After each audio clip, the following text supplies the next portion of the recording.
क्षेत्र के लिए बड़ा ही ऐतिहासिक क्षण है। पूज्य महाराज जी ने बड़ा सुंदर मेला लगाया है। चारों तरफ क्षेत्र के सब लोग लाभ ले रहे हैं।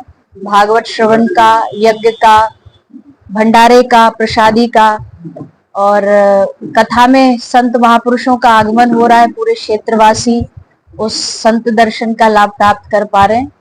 तो बड़ा ही अद्भुत आयोजन हो रहा है। महर्षि का आशीर्वाद है सबके ऊपर, भूमिया बाबा का आशीर्वाद है और आप सब लोगों के, क्षेत्रवासियों के सहयोग से 2 दिन और शेष है, आज और कल। तो आशा है कि ये आने वाले अनेकों वर्षों तक ये सत्संग, ये उत्सव, ये कार्यक्रम इतिहास में दर्ज होगा और लोग इससे कुछ सीख पाएंगे और अपने जीवन का कल्याण कर पाएंगे।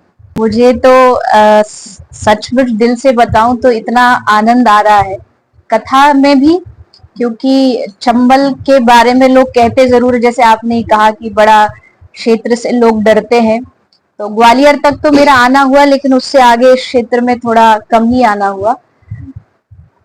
इतने भाव से लोग सुन रहे हैं, इतनी श्रद्धा से सुन रहे हैं। महर्षि उसके साक्षी है, हजारों हजारों लोग, लाखों लोग आ रहे हैं। उसके बाद भी इतनी भरे पंडाल में बड़ी एक तृण मात्र की भी आवाज नहीं होती। सब लोग इतनी श्रद्धा से बैठ के सुनते हैं। महापुरुषों का आगमन जो हो रहा है उससे भी ये लगता है कि समय तो बदला है, समय बदला है और यहाँ संत महापुरुष आते रहते हैं। चंबल क्षेत्र में, भिंड में कथाएं होती रहती हैं और उसका परिणाम है कि सब जानते हैं कि सत्संग का क्या लाभ है। तो मेरे लिए तो बहुत ही अच्छा और सुखद अनुभव रहा। कथा मैंने आरंभ करी 7 वर्ष की आयु से। जब 7 साल की उम्र थी तब पहली भागवत कथा आरंभ करी और तब से ही ये जो भागवत संकीर्तन यात्रा है वो चल रही है।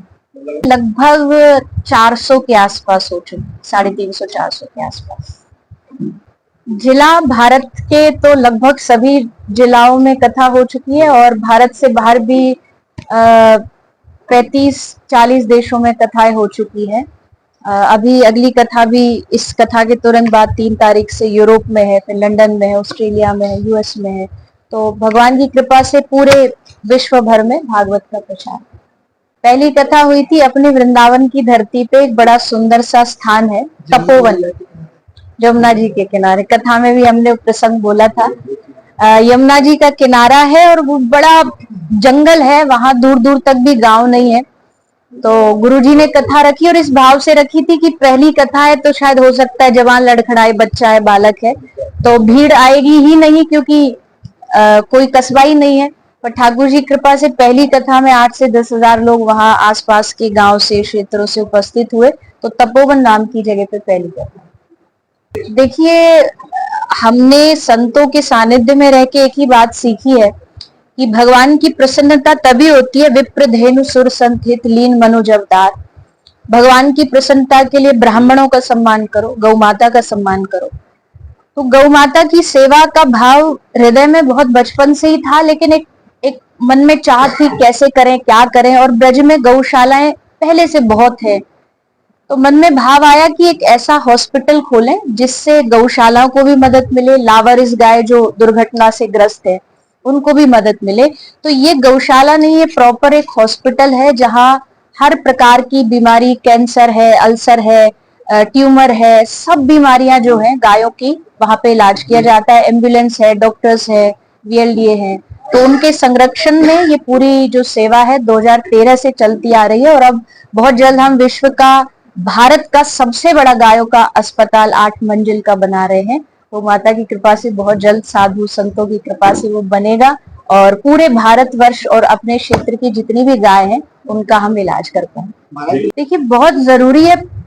जब तक मुझे लगता है 3 वर्ग है समाज के, एक है आम जनता, एक है प्रशासन और एक है सरकार। इन तीनों की अपनी अपनी जिम्मेदारियां होती हैं, लेकिन गलती हम कहाँ करते हैं?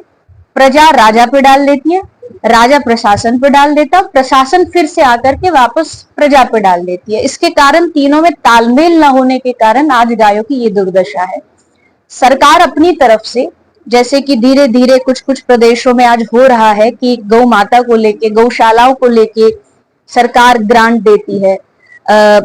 कोई भी व्यक्ति हो, मुझे लगता है गौ सेवा से जब तक आर्थिक मदद हमें नहीं मिलेगी तब तक किसान भी गाय नहीं रखेगा। ये बड़ी सिंपल सी बात है, क्योंकि उसे भी धन चाहिए, पैसा चाहिए। तो थोड़ा थोड़ा किसानों को सरकार के द्वारा प्रशिक्षण दिया जाए कि गाय दूध के बाद भी लाभकारी है, उस लाभ को सरकार के द्वारा बताया जाए, प्रशासन के द्वारा ऐसी कुछ व्यवस्थाएं बनाई जाएं कि कोई भी गाय सड़क पर है तो वो लावारिस ना घूमे, उसके लिए एक स्थान हो। गौचर भूमि सबसे बड़ी जो दिक्कत मुझे लगती है आज के समय में, गाय के लिए हाथ फैलाने की जरूरत ही नहीं है, क्योंकि गाय ऑलरेडी इतनी प्रॉपर्टी है उनके पास। हमारे पूर्वज इतना सारा उनके लिए जायदाद छोड़ के गए थे, गौचर भूमि। लेकिन आज बड़े बड़े गद्दावर नेता या कोई अच्छे दबंग लोग उस पे कब्जा जमाए बैठे। अगर सिर्फ वो भूमि भी वापस दिला दी जाए प्रशासन के द्वारा, तो गाय अपने आप में खुद अपना चारा, अपना जीवन खुद निकाल सकती है। तो मुझे लगता है कुछ कुछ चीजें हैं जो अगर होंगी तो गौ माता की रक्षा होगी।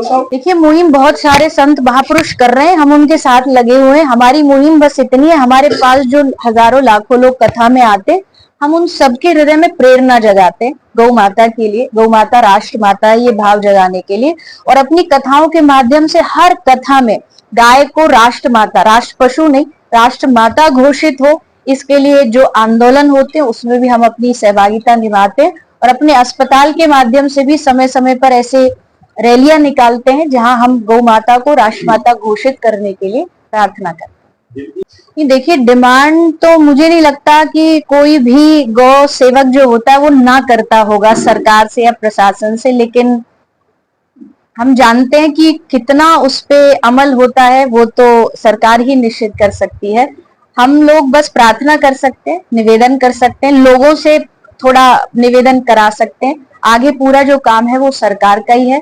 तो हम इस विषय पर ध्यान देते हैं और भी विशेष ध्यान देंगे कि सरकार के द्वारा ये कदम उठाया। अगर वो गोचर भूमि का जो जमीन है वो गायों को दी जाएगी, गायों के अकाउंट में, यानी कि उनके पास इतना धनराशि आ जाएगी कि वो जीवन भर दूध ना दे तो वो पाली जा सकती है, उनका संरक्षण किया जा सकता है। तो मुझे लगता है एक बहुत बड़ा इशू है जिसको हर प्रदेश की सरकार को, प्रशासन को ध्यान देना चाहिए। देखिए, हमारे पहले के समय में जो मंदिर गांव में हुआ करते थे उनकी कितनी मान्यता होती थी, कितनी मान्यता, क्योंकि गांव में एक आध मंदिर होता था, पूरा गांव इकट्ठा होकर के वहां जाता था। आज समय यह कुछ कुछ गांव में तो ऐसा भी है कि शंकर जी बैठे तो बैठे ही हैं, उनके पास कोई दूध या जल चढ़ाने वाला नहीं है। तो अगर एक पुजारी वहां प्रशासन नियुक्त करेगा, पंडित का काम क्या है, पुजारी का काम क्या है, भगवान की महत्वता को बढ़ाना। संतों का काम क्या है, भगवान की महिमा को बढ़ाना। तो अगर गांव में एक ऐसा आचार्य रहता है तो स्वाभाविक है वो घर घर में भगवान की महत्वता को पहुंचाएगा और उससे गांव के मंदिर जो है वो चमकेंगे, उनकी देखभाल हो पाएगी। प्रशासन भी ध्यान रखेगा कि अगर आपने कोई पंडित जी वहां नियुक्त किए तो वो उस पर विशेष ध्यान दें। तो मुझे लगता है महाराष्ट्र का बहुत अच्छा सुझाव है। भारत देश के लिए अभी मुझे लगता है सबसे बड़ा कोई कलंक है जो भारतवर्ष को कलंकित कर सकता है तो वो गौहत्या है, क्योंकि पूरे विश्व ने, किसी ने नहीं कहा, भारत के लोगों ने, भारत के शास्त्रों ने कहा गावो विश्वस्य मातरः, गाय हमारी माँ है। और भारत जैसे संतों के देश में अगर माँ मरेगी, गौ माता की हत्या होगी, तो इससे बड़ा ना तो कोई कलंक है। और इससे शास्त्रों में लिखा है कि प्राकृतिक आपदाएं भी आती हैं उस देश के ऊपर, उस समाज के ऊपर। तो अगर हमें अपने आप को बचाना है तो गौ माता को बचाना होगा। गाय बचेगी तो धर्म बचेगा, धर्म बचेगा तो हम बचेंगे। मैं तो एक ही निवेदन करती हूँ, गायों से अगर रिलेटेड आप पूछ रहे हैं तो हर घर एक गाय, अगर आप घर घर में एक एक गाय रखेंगे। हम जो बात की हमने अभी तक प्रशासन की, सरकार की, लेकिन अब प्रजा का क्या काम है।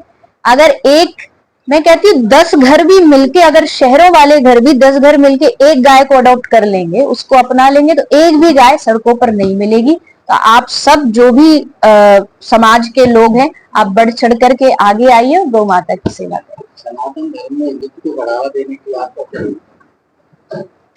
पूरा ये तामझाम सनातन धर्म के लिए ही है, यही कर रहे हैं हम कथा के माध्यम से। धर्म की सेवा, मुझे लगता है धर्म का प्रचार नहीं, क्योंकि हम कोई नहीं होते, धर्म ऑलरेडी बहुत प्रसिद्ध है, धर्म हमें पाल रहा है, हम धर्म को नहीं पाल रहे, पर हम धर्म की सेवा कर रहे हैं। भागवत जी की सेवा मतलब धर्म की सेवा। अगर आज के युवा थोड़ा बहुत पथभ्रष्ट हो रहे हैं या उनको माथे पे तिलक लगाने में संकोच हो रहा है या उनको कंठी पहनने में संकोच हो, तो कथा से हम उन्हें प्रेरणा देते हैं कि ये आपकी पहचान है।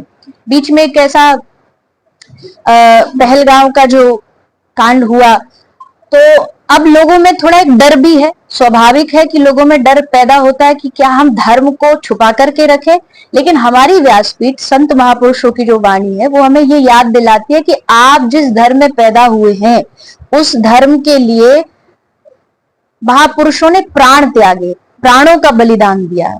तो आप बिल्कुल भी किसी भी एक ऐसे दुर्घटना से डरे नहीं, बल्कि अपने आप को खूब खुल करके दिखाएं कि आप सनातनी हैं, आप हिंदू धर्म से जुड़े हुए हैं और इसमें किसी बात का कोई संकोच नहीं।